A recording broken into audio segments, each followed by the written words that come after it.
अस्सलामुअलैकुम नाज़रीन। सुबह देर से जागना पड़ता है। रमज़ान में कुछ रूटीन चेंज होता है। बर्तन धो के फिर सफाई वफाई करके निकलना पड़ता है कुरान की तरावी के लिए। सफाई तो कंप्लीट हो चुकी है मेरी। अब जाना होगा कुरान पढ़ने के लिए। फिर वहाँ से आके अफ्तारी का तैयारी करना पड़ेगा।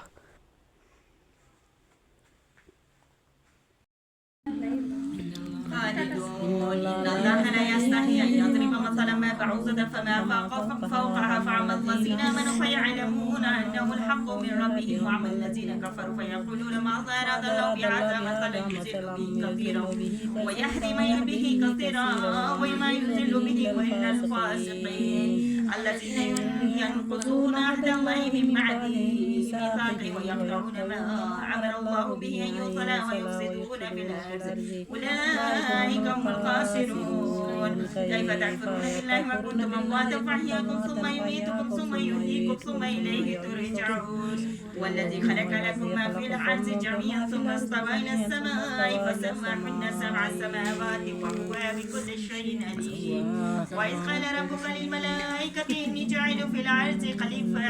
قالوا أتجعل فيها من يفسد فيها ويسفك الدماء ونحن نسبح بحمدك ونقدس لك قال إني أعلم ما لا تعلمون. وعلم آدم الأسماء كلها ثم رزهم على الملائكة فقال أنبئوني بأسماء هؤلاء إن كنتم صادقين. قالوا سبحانك لا علم لنا إلا ما علمتنا إنك أنت العليم الحكيم. قال يا آدم أنبئهم بأسمائهم فلما أنبئهم بأسمائهم قال ألم أقل لكم إني أعلم غيب السماوات والأرض وأعلم ما تبدون وما كنتم تكتمون. وإذ قلنا للملائكة اسجدوا لآدم فسجدوا إلا إبليس واستكبر وكان من الكافرين فقلنا يا آدم اسكن أنت وزوجك الجنة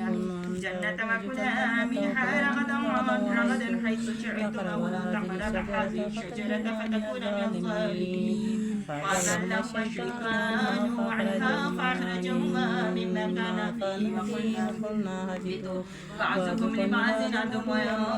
ولكم في الأرض مستقر ومتاع إلى فتلقى آدم من ربه كلمات فتاب عليه إنه هو التواب الرحيم. قل اهبطوا منها جميعا فإما يأتينكم مني هدى فمن تبع هداي فلا خوف عليهم ولا هم يحزنون. والذين كفروا وكذبوا بآياتنا أولئك أصحاب النار هم فيها خالدون. يا بني إسرائيل اذكروا نعمة التي أنعمت عليكم وأوفوا بعهدي أوفي بعهدكم وإياي فارحبون. وعملوا بما أنزلت مصدقا لما معكم ولا تكونوا ولا كافرين ولا تشتروا بآياتي ثمنا قليلا ولا تلبسوا الحق بالباطل وتكتموا الحق وأنتم تعلمون. وأقيموا الصلاة وآتوا الزكاة واركعوا مع الراكعين. أتأمرون الناس بالبر وتنسون أنفسكم وأنتم تتلون الكتاب أفلا تعقلون. واستعينوا بالصبر والصلاة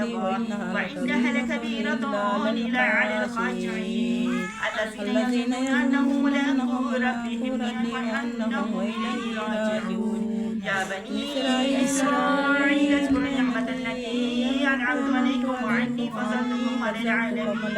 واتقوا يوما لا تجزي نفس عن نفس شيئا ولا تقبل منها شفاعة ولا يؤخذ منها عدل ولا هم ينصرون. ونجيناكم من آل فرعون يسومونكم سوء العذاب يذبحون أبناءكم ويستحيون نساءكم وفي ذلكم ربكم عظيم. وإذ فرقنا بكم البحر فأنجيناكم وأغرقنا آل فرعون وأنتم تنظرون. وإذ وعدنا موسى 40 ليلة ثم اتخذتم العجل من بعده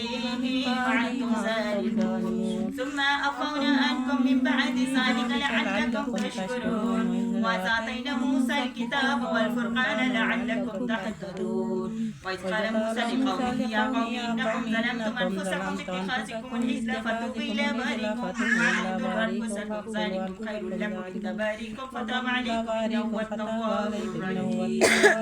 وإذ قلتم يا موسى لن نؤمن لك حتى نرى الله جهرة فأخذتكم الصاعقة وأنتم تنظرون. ثم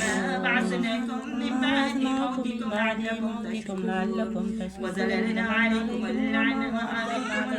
وأنزلنا عليكم المن والسلوى كلوا من طيبات ما رزقناكم ولا ظلمونا ولكن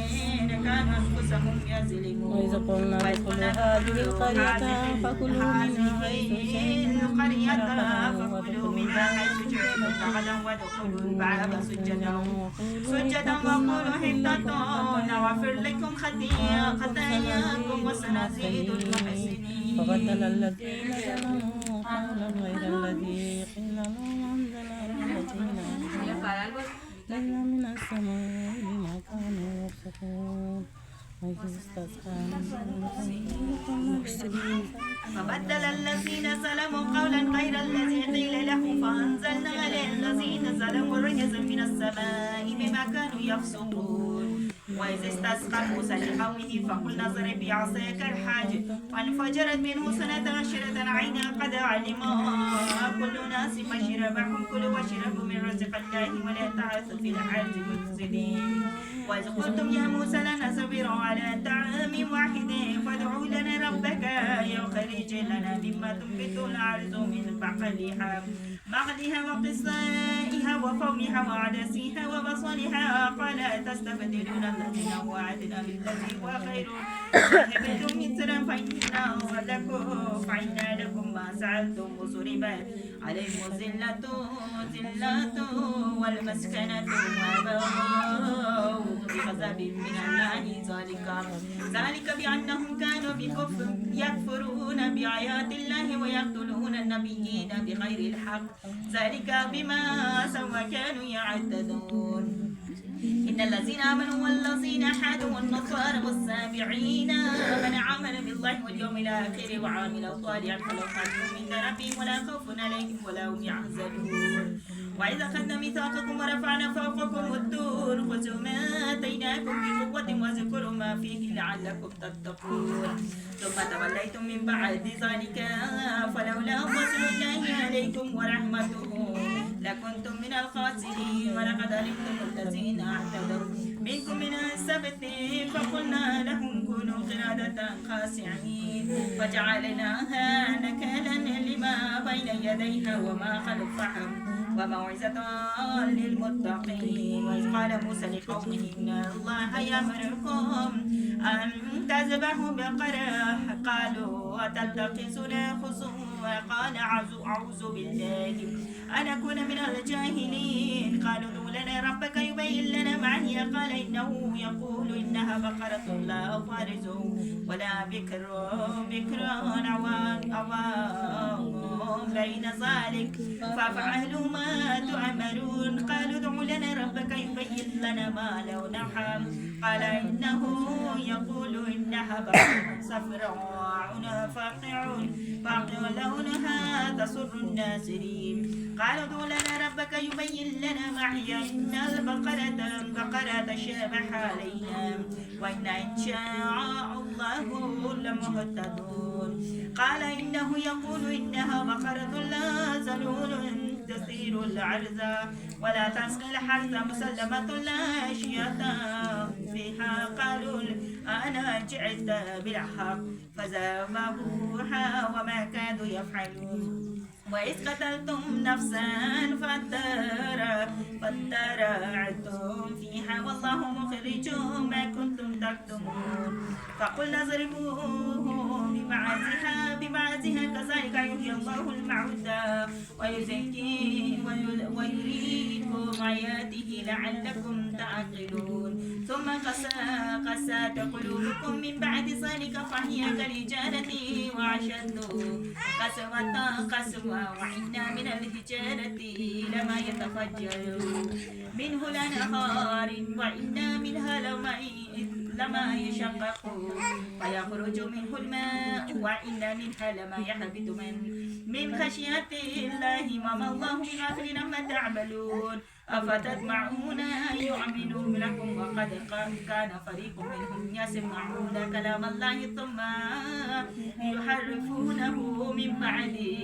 بعد ما قالوه وهم يعلمون وإذا لقوا الذين آمنوا قالوا آمنا وإذا خلا بعضهم إلى بعض قالوا أتحدثونهم بما فتح الله عليكم ليحاجوكم به عند ربكم فلا تعقلون أولا يعلمون أن الله يعلم ما يسرون وما يعلنون ومنهم أميون لا يعلمون الكتاب إلا أمانيا وإنهم إلا يظنون فويل للذين يكتبون الكتاب بأيديهم ثم يقولون هذا من عند الله ليشتروا به ثمنا قليلا وويل لهم مما كتبت أيديهم وويل لهم مما يكسبون. وقالوا لن تمسنا النار إلا أياما معدودة قل حتى أتخذتم عند الله عهدا فلن يخلف الله عهده أم تقولون على الله ما لا تعلمون بلى من كسب سيئة وعاتت به خطيئته فأولئك أصحاب النار فيها خالدون والذين آمنوا وعملوا الصالحات أولئك أصحاب الجنة هم فيها خالدون وإذا أخذنا ميثاق بني إسرائيل لا تعبدون إلا الله وبالوالدين إحسانا وذي القربى واليتامى والمساكين وقولوا للناس حسنا وأقيموا الصلاة وآتوا الزكاة ثم توليتم إلا قليلا منكم وأنتم معرضون وإذا أخذنا ميثاقكم لا تسفكون دماءكم ولا تخرجون أنفسكم من دياركم ثم أقررتم وأنتم تشهدون ثم أنتم هؤلاء تقتلون أنفسكم وتخرجون فريقا منكم من ديارهم تظاهرون عليهم بالإثم والعدوان وإن يأتكم أسارى تفادوهم وهو محرم عليكم إخراجهم أفتؤمنون ببعض الكتاب وتكفرون ببعض فما جزاء من يفعل ذلك منكم إلا خزي في الحياة الدنيا ويوم القيامة يردون إلى أشد العذاب وما الله بغافل عما تعملون أولئك الذين اشتروا الحياة الدنيا بالآخرة ولا يخفف عنهم العذاب ولا هم ينصرون ولقد آتينا موسى الكتاب وقفينا من بعده وبالرسل وآتينا عيسى ابن مريم البينات وأيدناه بروح القدس أفكلما جاءكم رسول بما لا تهوى أنفسكم واستكبرتم ففريقا كذبتم وفريقا يقتلون وقالوا قلوبنا غلفان بل لعنهم الله بكفرهم فقليلا ما يؤمنون ولما جاءهم كتاب من عند الله مصدقا لما معهم وكانوا من قبل يستفتحون على الذين كفروا فلما جاءهم عرفوا كفروا به فلعنة الله على الكافرين بئس ما اشتروا به أنفسهم ليكفروا بما أنزل الله وبما ينزل الله من فضله على من يشاء من عباده فباءوا بغضب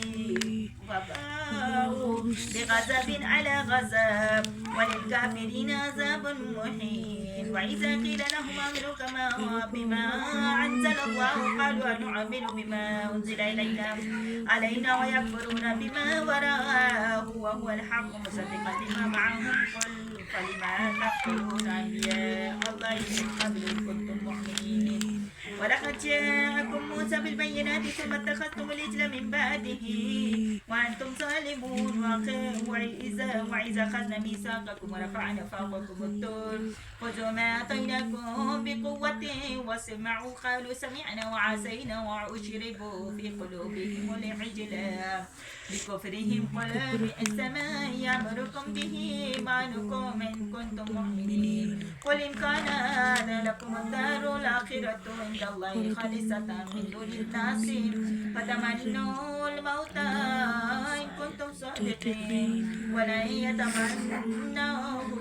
أبدا بما قدمت أيديهم والله عليم بالظالمين ولا تجدنهم أحرص الناس على حياة ومن الذين أشركوا يود أحدهم لو يعمر ألف سنة وما هو بمزاحزه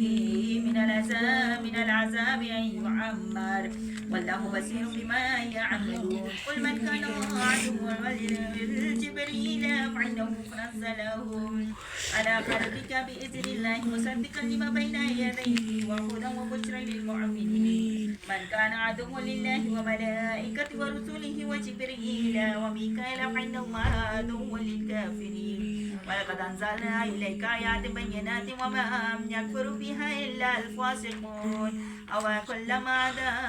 أحد عهدا نبذه فريق منهم بل أكثرهم لا يؤمنون ولما جاءهم رسول من عند الله مصدق لما معهم نبذ فريق من الذين أوتوا الكتاب الله وراء ظهورهم كأنهم لا يعلمون واتبعوا ما تتلو الشياطين على ملك سليمان وما كفر سليمان ولكن الشياطين كفروا يعلمون الناس السحر وما أنزل على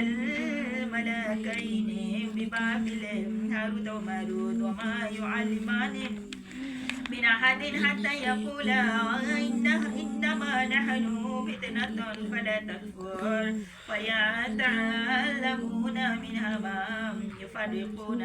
به بين المرء وزوجه وما هم بالضارين به من أحد إلا بإذن الله ويتعلمون ما يضرهم ولا ينفعهم ولقد علموا لمن اشتروا ما له في الآخرة من خلاق ولبئس ما شروا به أنفسهم لو كانوا يعلمون ولو أنهم آمنوا واتقوا لمثوبة من عند الله خير لو كانوا يعلمون يا أيها الذين آمنوا لا تقولوا رعنا وقولوا انظرنا واسمعوا وللكافرين عذاب عليم ما يود الذين كفروا من أهل الكتاب ولا المشركين أن ينزل عليكم من خير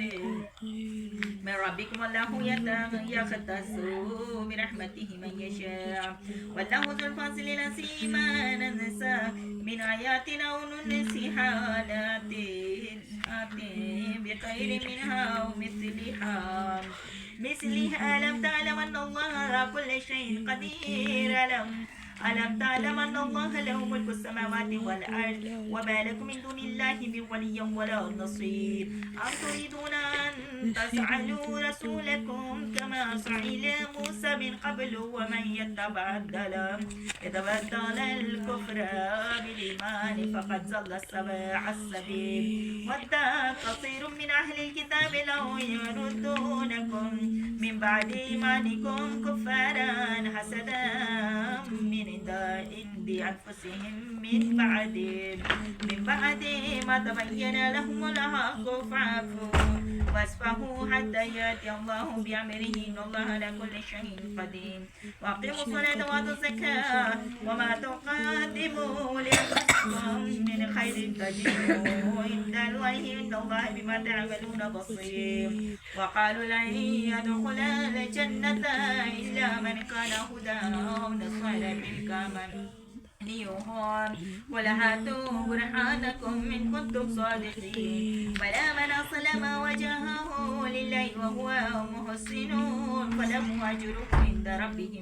ربه ولا خوف عليهم ولا هم يحزنون وقالت اليهود ليست النصارى على شيء وقالت النصارى ليست اليهود على شيء وهم يتلون الكتاب كذلك قال الذين لا يعلمون مثل قولهم والله يحكم بينهم يوم القيامة فيما كانوا فيه يختلفون ومن أظلم مما منع مساجد الله يذكر فيها اسمه وسعى في خرابها أولئك ما كان لهم أن يدخلوها إلا خائفين لهم في الدنيا خزي ولهم في الآخرة عذاب عليم عظيم ولله المشرق والمغرب فأينما تولوا فثم وجه الله إن الله واسع عليم وقالوا اتخذ الله ولدا سبحانه بل له ما في السماوات والأرض كل له قانتون بديع السماوات والأرض وإذا قضى أمرا فإنما يقول له كن فيكون وقال الذين لا يعلمون لولا يكلمونا الله أو تأتينا آية كذلك قال الذين من قبلهم مثل قولهم تشابهت قلوبهم قد بينا الآيات لقوم يؤمنون إنا أرسلناك بالحق بشيرا ونذيرا ولا تسعدوا أنا أصحاب الجحيم ولن ترضى عنك اليهود ولا النصارى حتى تتبع ملتهم قل إن هدى الله هو الهدى ولئن اتبعتم أهواءهم بعد الذي جاءك من العلم ما لك من الله من ولي ولا نصير الذين آتيناهم الكتاب يتلونه حق تلاوته أولئك يؤمنون به ومن يكفر به وأولئك هم الخاسرون يا بني إسرائيل اذكروا نعمة التي أنعمت عليكم وعني فضلتكم على العالمين واتقوا يوما لا تجزي نفس عن نفس شيئا ولا يقبل منها عدل ولا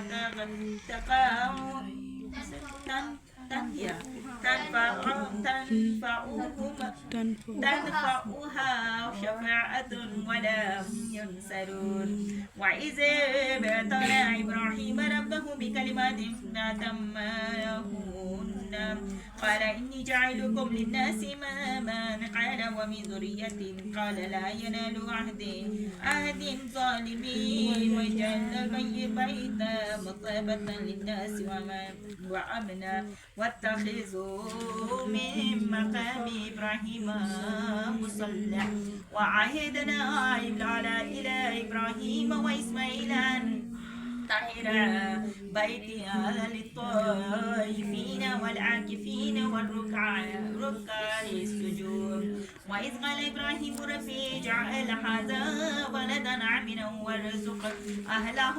من الثمرات من آمن منهم بالله واليوم الآخر قال ومن كفر فأمتعه قليل ثم أضطره إلى عذاب النار وبئس المصير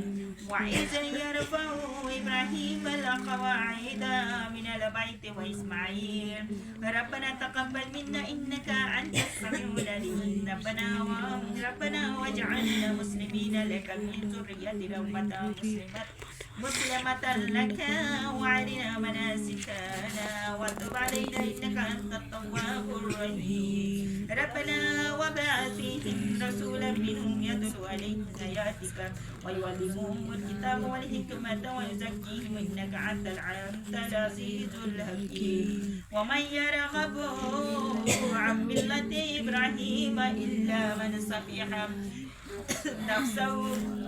ولقد اصطفيناه في الدنيا وإنه في الآخرة لمن الصالحين إذ قال له ربه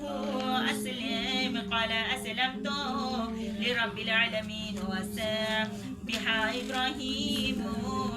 بنيه ويعقوب يا بني إن الله اصطفى لكم الدين فلا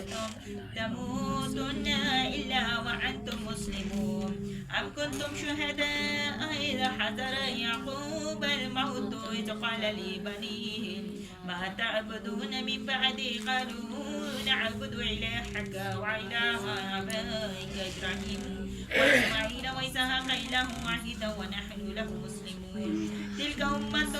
قد خلت لها ما كسبت ولكم ما كسبتم ولا تسألون أما كانوا يعملون وقالوا كونوا هدى أو نصارى تهتدون قل بل ملة إبراهيم حنيفا وما كان من المشركين قولوا آمنا بالله وما أنزل إلينا وما أنزل إلى إبراهيم وإسماعيل وإسحاق ويعقوب والأسباط وما أوتي موسى وعيسى وما أوتي النبيون من ربهم لا نفرق بين أحد منهم ونحن له مسلمون فإن آمنوا بمثل ما آمنتم به فقد اهتدوا وإن تولوا فإنما هم في شقاق فسيكفيكهم الله وهو السميع العليم صبغة الله ومن أحسن من الله صبغة ونحن له عابدون قل أتحاجوننا بالله وهو ربنا وربكم فلنا أعمالنا ولكم أعمالكم ونحن له مخلصون أم تقولون إن إبراهيم وإسماعيل وإسحاق ويعقوب والأسباط كانوا هدى أو نصارى قل أنتم أعلم بالله ومن أظلم ممن كتم شهادة عنده من الله وما الله بغافل عما تعملون تلك أمة قد خلت لها ما كسبت ولكم ما كسبتم ولا تسألون عما كانوا يعملون صدق الله العظيم कुरान की तरावी करने के बाद हम वापस घर आए आके इधर कटिंग मटिंग करके गोश्त मोश वगैरह कटिंग करके तैयार किया है। वो डालेंगे, गोश्त डालेंगे। ये गोश्त टाइम बहुत लगता है इसलिए जल्दी शुरू करना पड़ता है। गोश्त तैयार करके कट करके लाए हैं। फिर प्याज डालेंगे अंदर, प्याज डालेंगे, प्याज को कटिंग करके प्याज के भी डाला। फिर लाल मिर्च, नमक, ज़ीरा पाउडर, अदरक, सूखी अदरक, काली मिर्च और अदरक और लहसुन कूट के तैयार किया है। ये सब अंदर जाएंगे, डालेंगे अंदर। गोश्त और प्याज के साथ मिक्स करेंगे। मिक्स करके फिर ये ऑयल डालेंगे। ऑयल डाल के फिर सिरका डालेंगे। सिरका थोड़ा सा सिरका डालेंगे। डाल के फिर मुश्किल होता है गाइस, एक हाथ में कैमरा मोबाइल पकड़ के एक हाथ से करना। फिर मिक्स करेंगे, मिक्स करके तैयार करेंगे। ये गिलगित का मशहूर शपशरो है। मशहूर डिश है ये गिलगित का। आप लोग आए हैं तो खाए होंगे ज़रूर। ये तो लाजमी खाते, हर कोई खाता है। नहीं, गिलगित में बहुत ज़्यादा चलता है ये। मशहूर गिलगित का फेमस डिश। और फिर कूट लेंगे। कूटना लाजमी होता है। इसका जो अंदर का शुरबा है ना, वो अंदर का जायका वो बाहर निकलते हैं। कूट के तकरीबन 10-15-20 मिनट कूटना पड़ता है सही तरह। जी, कूट के जायका निकलता है, पूरा जायका बाहर आ जाता है। फिर देखो ये तैयार हो गया। फिर रोटी बनाया। रोटी के ऊपर ये कीमा पे ये सब कुछ डालना पड़ता है। ये जो हमने तैयार किया है वो डाल के देखो अंदर डालते हैं। इस तरह डालते हैं। पर मैंने प्याज ज़्यादा डाला है। प्याज थोड़ा कम करे, गोश्त ज़्यादा करे। ज़्यादा काटा सा बस डाला है पूरा। प्याज कम करे। अगर आप लोग घर में बनाना चाहते हो तो ऐसे ही बनाना चाहते हो तो फिर इस तरह फोल्ड करना पड़ता है, फिर ऐसे साइडों को दबाना पड़ता है, फिर ऐसे करके वो बंद पूरा इस तरह बंद करना पड़ता है रोटी को, ताकि अंदर से जो शरबत है ना, जायका वाला शरबत, वो बाहर ना निकले। इसकी वजह से मज़ेदार बनता है, बहुत मज़े का बनता है ये। ऐसे बंद करना पड़ता है, ऐसे ऐसे बंद करना पड़ता है पूरा। बंद किया ना, तवा थोड़ा गरम करे, गरम करके उसके ऊपर डाले। अब देखो मेरे लिए मुश्किल हो रहा है, ये